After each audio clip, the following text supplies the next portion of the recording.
Hello guys! For today's video po ay mag-unbox po tayo. Excited po akong buksan ito kasi nga po may pa-freebies si supplier. Itong parcel nga po palang ito ay kailangan ng aking panganay lalo na ngayon kasi magtatag-ulan na nga po at nabuksan na natin. Ayan, UV umbrella po siya. Automatic na po yan. And guess what po kung ano po ang freebies na pinadala ni seller.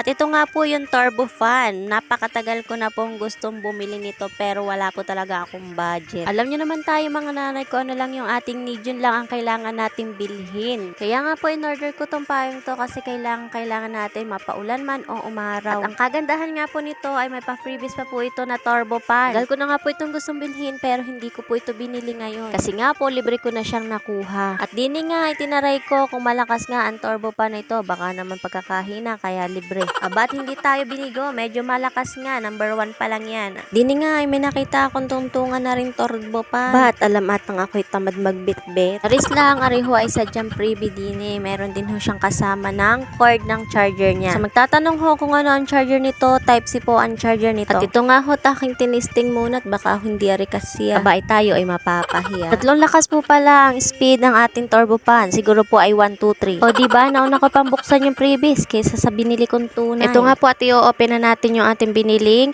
payong. Nang buklat ho dito ay hindi nyo mapapaghalatang 100 plus lang ito. And take note, ari po ay automatic umbrella na. At dini ho'y aking tinisting at pagkakagulat ko baga naman at pagkakalakas niyang mag-automatic. Bayga ako yung naka-order nito tapos hindi ko naman pala alam kung paano gamitin. Ay nung naibukad ko na ho ay hindi talaga aakalain na 100 plus lang ito. Napakaganda ho. Kung gusto nyo din hong umorder ay ilalagay ko na lang ho yung link dyan sa baba. Pindutin nyo na lang ho. Dini nga ho ay nakalimutan ko na automatic nga pala ang aking nabiling payong at nakalimutan ko ho kung paano ito tiklopin. Sobraga naman hong ganda ay nakakalimot na ako eh. At nung naalala ko kung paano nga po ari patayin, ayan at katuwa ko at na aking napindot na naman. So nagbabalak kong bumili na rin ay mag-check out na ho kayo kasi nagkakaubusan na ho. Ang dami na ho sold nito kada araw. For 100 plus pesos, ayan may UV umbrella automatic ka na, may turbo fan ka pa. Lalagay ko na lang yung link dyan sa baba. Thank you for watching. Bye bye.